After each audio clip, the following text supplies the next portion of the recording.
윤석열의 팬티 저항 얘기를 듣고 무의식 중에 상상하신 국민들의 정신적 충격에 대해, 그리고 공무수행을 위해 그 모습을 직접 보아야 했던 교도관들의 고통에 대해 위로의 말씀을 전합니다. 교정당국은 이 교도관들께 안과와 정신과 치료를 보장해야 할 것입니다. 명백히 업무상 재해입니다. 자기들도 궁색한지 체온 조절 장애를 우려해서 옷을 벗었다는 소리를 하던데, 바이든이 날리면 했다는 인간들이니까 무슨 말인들 못하겠습니까마는, 변온동물에는 파충류, 양서류 등이 있고 멧돼지, 사람 등은 항온동물인데, 윤석열은 독사도 개구리도 멧돼지도 아닐 테고, 물론 사람인지도 확실치는 않습니다만, 특검이 물러나자 갑자기 체온 조절이 잘 되는 것을 보면 분명히 변온동물은 아니라서 집행에 문제는 없다고 생각됩니다. 윤석열은 이미 지난해 12월 3일 본회의장으로 가서 4인이 1명씩 들쳐붙고 나오라고 한 바 있으니 그것을 그대로 본인에게 적용하면 될 것입니다. 다만 격렬히 반항하면 부상자가 발생할 수 있으니 특검은 이런 개체를 포획하는 것에 특화되어 있는 유해조수 처리반에게 협조를 구해 대상을 안전하게 끌어내야 합니다. 그런데 이 존재는 왜 갑자기 옷을 벗은 것인가? 지난 1월 3일 윤석열이 종종 조언을 구해온 극우 유튜버 고성국은 자신의 유튜버 채널에서 특검이 체포하러 오면 알몸으로 버티라고 한 바 있습니다. 이자는 국민 말은 더럽게도 안 들으면서 김건희와 극우 유튜버 말은 참 잘 듣습니다. 예전에 카우치라는 문제그룹이 있었습니다. 생방송 도중 멤버 중 2명이 옷을 벗어 국민께 충격을 준 이 그룹은 결국 해체되었죠. 자신들의 전직 대통령이 옷을 벗어 국민께 고통을 안겨주었으니 국민의힘도 마땅히 해체되어야 하지 않겠습니까? 그런데도 뻔뻔한 국민의힘은 당대표 경선에서도 여전히 정신을 못 차리고 있습니다. 김문수는 싸우겠다고 합니다. 이재명 정부와 싸우고 민주당과 싸우고 국민의힘 해산에 맞서 싸운답니다. 민중당 출신의 위험이랄까 투지가 좋습니다만 잘못에 대한 반성은 하나도 없습니다. 장동혁은 계엄했다고 내란한 거냐며 따집니다. 탄핵 반대가 계엄 옹호는 아니라고 언제까지 사과할 거냐고 합니다. 윤희숙 혁신위원장이 처음으로 공개 사과하자마자 언제까지 사과만 하는가 하며 혁신위를 비판하더니 무슨 사과를 얼마나 했다고 이런 소리를 하는지 어안이 벙벙합니다. 일본한테 배웠나 싶습니다. 주진우는 찬탄과 반탄이 서로 자신들이 당선되면 상대를 쫓아내겠다고 하는데 자신이 당선되어 양측을 중재하겠다고 합니다. 박쥐의 역할을 하겠다는 것이죠. 제가 내란수계라는 별명을 붙이면서 전국에 퍼지게 되어 다소 미안한 마음이 있었는데 박쥐라는 별명까지 붙을까봐 조심스럽습니다만은, 제 정치 인생 25년에 초선 의원이 당대표에 출마하면서 모두를 아우르겠다는 당찬 포부를 보이는 것은 처음 봅니다. 왜 초선이 갑자기 출마했는지는 모두 짐작하실 것이지만 포부가 좋으니 훌륭한 박쥐가 되길 바랍니다. 혁신을 주장하는 안철수는 변하지 않았습니다. 민주당에서 혁신전대를 그렇게나 부르짖더니 국힘에서 혁신전대를 하고 있으니 소원 성취한 셈입니다. 뭐가 안철수의 혁신인지는 아직 모르겠는데 본인도 모를 것이니 상관없겠죠.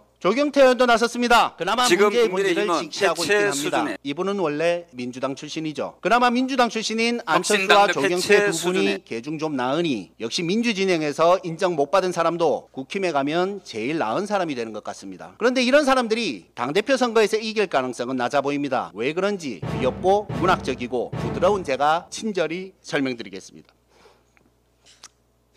지난주 뉴시스가 에이스 리서치에 의뢰한 여론조사에 따르면 친윤 반탄 후보 3명의 지지율을 합하면 약 64%가 됩니다. 그리고 작년 말 MBC가 코리아 리서치에 의뢰한 여론조사에 따르면 양쪽에서 웃으시니까. 그리고 작년 말 MBC가 코리아 리서치에 의뢰한 여론조사에 따르면 국민의힘 지지층 중 부정선거 음모론을 믿는 응답이 65%죠. 결국 국민의힘이 신나게 비상식적인 부정선거론을 짚히며 정치에 이용해온 결과로 당내에서 상식은 사라지고 음모와 선동만 남았습니다. 이런 당원들의 투표가 80% 반영되니 국민의힘의 미래가 있겠습니까? 자업자득입니다. 어쩌면 당대표 선거가 끝난 후 당내에서도 부정선거 주장이 나올지 모르겠습니다. 원래 주특기잖아요. 어차피 기대는 없지만 국민들의 스트레스를 생각해 한 가지만 부탁합니다. 누가 되든 대표 선출 후 현충원에 가기 전 서울구치소를 먼저 방문하는 일은 없길 바랍니다. 부끄러움을 국민들께 자꾸 떠넘기지 마십시오.